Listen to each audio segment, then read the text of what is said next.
ഈ അവകാശി ഭാഗം 2. ഇത് നിന്റെ മാത്രം തീരുമാനമല്ല അർജു. ഈ വിവാഹം നടന്നേ പറ്റൂ. അമ്മയുടെ ആ വാക്കുകൾ അർജുന്റെ മനസ്സിൽ വീണ്ടും വീണ്ടും മുഴങ്ങിക്കൊണ്ടിരുന്നു. മംഗലത്ത് തറവാട്ടിലെ വലിയ മുറിയിൽ അവൻ ഒറ്റയ്ക്കിരുന്നു. മേശപ്പുറത്ത് ഇപ്പോഴും ആ പെൺകുട്ടിയുടെ ഫോട്ടോ ഉണ്ടായിരുന്നു. നന്ദന. നഗരത്തിലെ വലിയൊരു കുടുംബത്തിലെ പെൺകുട്ടി. അവൻ അവളെ ഒരിക്കൽ പോലും കണ്ടിട്ടില്ല. പക്ഷേ അവളെ വിവാഹം കഴിക്കണമെന്ന് വീട്ടുകാർ തീരുമാനിച്ചു കഴിഞ്ഞിരുന്നു. അർജുൻ ഫോട്ടോ കയ്യിലെടുത്തു. അവന്റെ മനസ്സിൽ മറ്റൊരു മുഖം തെളിഞ്ഞു. പാടവരമ്പിലൂടെ നടന്നു വരുന്ന ദേവിക. മഴയെ നനഞ്ഞ മുടി, തന്നോട് ദേഷ്യപ്പെടുമ്പോഴുള്ള ആ കണ്ണുകൾ. അവൻ പതുക്കെ ചിരിച്ചു. ദേവിക. പക്ഷെ ആ പുഞ്ചിരി അധികം നേരം നിന്നില്ല. അവൻ അമ്മയുടെ മുറിയിലേക്ക് നടന്നു. അമ്മേ. സാവിത്രി തിരിഞ്ഞു നോക്കി. എന്താ അർജു, ഈ വിവാഹം എന്തിനാണ് ഇത്ര നിർബന്ധം? സാവിത്രി കുറച്ചു നേരം ഉണ്ടായിരുന്നു. ചില കാര്യങ്ങൾ ഇപ്പോൾ നിനക്ക് അറിയേണ്ടതില്ല. എനിക്കറിയണം അർജുൻ. എന്റെ ജീവിതത്തെക്കുറിച്ചുള്ള തീരുമാനമാണ് അമ്മ എടുക്കുന്നത്. കാരണം എന്താണെന്ന് എനിക്കറിയാനുള്ള അവകാശമുണ്ട്. സാവിത്രിയുടെ കണ്ണുകളിൽ വിഷമം നിറഞ്ഞു. നിനക്ക് ദേവികയെ ഇഷ്ടമാണോ? അർജുൻ പെട്ടെന്ന് മിണ്ടാതായി. അവൻ അമ്മയുടെ കണ്ണുകളിലേക്ക് നോക്കി. ഒടുവിൽ പതുക്കെ പറഞ്ഞു, അതെ. ആ ഒരു വാക്ക് കേട്ടപ്പോൾ സാവിത്രി കണ്ണുകൾ അടച്ചു. അവളെ സ്നേഹിക്കുന്നുണ്ടോ? അർജുൻ ഇത്തവണ മടിച്ചില്ല. ഉണ്ട്. സാവിത്രിയുടെ കണ്ണിൽ നിന്ന് ഒരു കണ്ണുനീർ വീണു. അവളെ മറക്കണം മറിച്ചു. അവൻ ഞെട്ടി. എന്തിന്? കാരണം അവൾ കുറച്ചുനേരം നിശബ്ദമായി. നീ അവളെ വിവാഹം കഴിച്ചാൽ അവളുടെ ജീവിതം നശിക്കും. അമ്മ എന്താണ് ഈ പറയുന്നത്? അർജുന്റെ ശബ്ദത്തിൽ ദേഷ്യം. ദേവികയ്ക്ക് എന്ത് പ്രശ്നമാണ്? പ്രശ്നം അവൾക്കല്ല, പിന്നെ നമ്മുടെ കുടുംബത്തിനാണ്. അതെന്താ? സാവിത്രി മറുപടി പറഞ്ഞില്ല. അമ്മ, ഇപ്പോൾ എനിക്കൊന്നും പറയാൻ കഴിയില്ല. അപ്പോൾ ഞാൻ ആ വിവാഹം ചെയ്യില്ല. അർജുൻ തിരിഞ്ഞു നടന്നു. സാവിത്രി പിന്നെ നിന്ന് വിളിച്ചു. അർജുൻ. അവൻ നിന്നു. നീ എന്നെ വെറുക്കാനും സാരമില്ല, അവൾ വിറയ്ക്കുന്ന ശബ്ദത്തിൽ പറഞ്ഞു. പക്ഷേ ദേവികയെ നഷ്ടപ്പെടുന്നതിലും വലിയൊരു വേദന നിനക്ക് പിന്നെ ഉണ്ടാകും. അർജുൻ ഒന്നും പറയാതെ മുറിയിൽ നിന്ന് പുറത്തേക്ക് നടന്നു. അന്ന് വൈകുന്നേരം ദേവിക പാടവരമ്പിലൂടെ നടക്കുകയായിരുന്നു. കയ്യിൽ ചെറിയൊരു കുട. മനസ്സിൽ അർജുൻ. അവനെ കണ്ടിട്ട് 2 ദിവസമായി. അവൻ വിളിച്ചുമില്ല, മെസ്സേജ് ചെയ്തില്ല. അവൾക്ക് എന്തോ വിഷമം തോന്നി. എന്താണ് അർജുന് പറ്റിയത്? അവ സ്വയം ചോദിച്ചു. അപ്പോഴാണ് പിന്നിൽ നിന്ന് ബൈക്കിന്റെ ശബ്ദം. അവൾ തിരിഞ്ഞു നോക്കി. അർജുൻ. അവൻ ബൈക്ക് നിർത്തി. കയറൂ. ദേവിക അവനെ നോക്കി. എവിടെ? കുറച്ചു ദൂരം പോകാം. എന്തിനാ? എന്നോട് സംസാരിക്കാൻ. അവൾ ബൈക്കിൽ കയറി. അവരുടെ ഇടയിൽ ചെറിയൊരു അകലം. അർജുൻ ബൈക്ക് ഓടിച്ചു. കുറച്ചു ദൂരം കഴിഞ്ഞിട്ട് ഒരു വലിയ ആൽമരത്തിന്റെ ചേരിൽ ബൈക്ക് നിർത്തി. അവിടെ ആരുമില്ല. ചുറ്റും പച്ചപ്പും കാറ്റും മാത്രം. ദേവിക ഇറങ്ങി. എന്താ പറയാനുള്ളത്? അർജുൻ അവളെ നോക്കി. പറയേണ്ട വാക്കുകൾ പലതും ഉണ്ടായിരുന്നു. പക്ഷെ ഒന്നും പുറത്തു വന്നില്ല.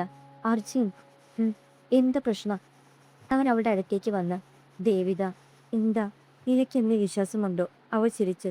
എന്തിനാണ് അങ്ങനെ ചോദിക്കുന്നത്? പറ. ഉണ്ട്. എത്രത്തോളം? ദേവിക കുറച്ചു നേരം അവളെ നോക്കി. എന്റെ ജീവിതം നിന്റെ കയ്യിൽ കൊടുക്കാൻ പറ്റുന്നത്ര. അർജുന്റെ കണ്ണുകൾ നിറഞ്ഞു. അവൻ പതുക്കെ അവളുടെ കൈ പിടിച്ചു. ദേവിയുടെ ഹൃദയം വേഗത്തിൽ ഇടിച്ചു. അപ്പോൾ അവൻ പറഞ്ഞു, എന്ത് സംഭവിച്ചാലും എന്നെ വിട്ടു പോകരുത്.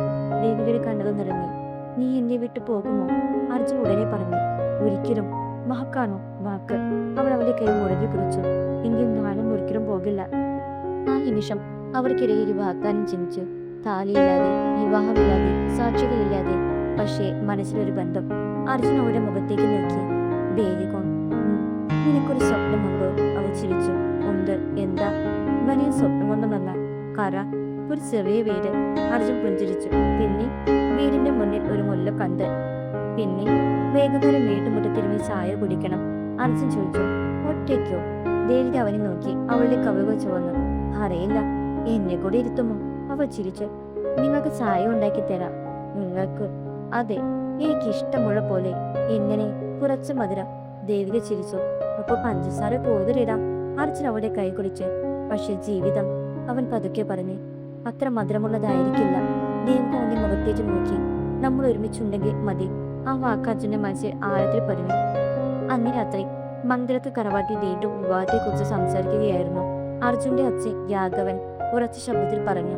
അടുത്ത മാസം തന്നെ വിവാഹം നടത്തണം. അർജുൻ ഞെട്ടി. അച്ഛാ. എന്താ? എനിക്ക് ഈ വിവാഹത്തിന് സമ്മതമില്ല.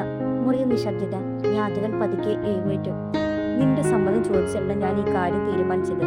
അപ്പോൾ എന്റെ ജീവിതം ആരുടേതാണ്? ഈ കുടുംബത്തിൽ ജനിച്ച നിമിഷം മുതൽ നിനക്ക് ചില ഉത്തരവാദിത്തങ്ങളുണ്ട്. എനിക്ക് മനസ്സിലായി. അർജുൻ മേശപ്പുറത്തെ ഫോട്ടോ എടുത്തു. പക്ഷെ ഈ പെൺകുട്ടിയെ ഞാൻ വിവാഹം കഴിക്കില്ല. രാഘവന്റെ മുഖം കറുത്തു.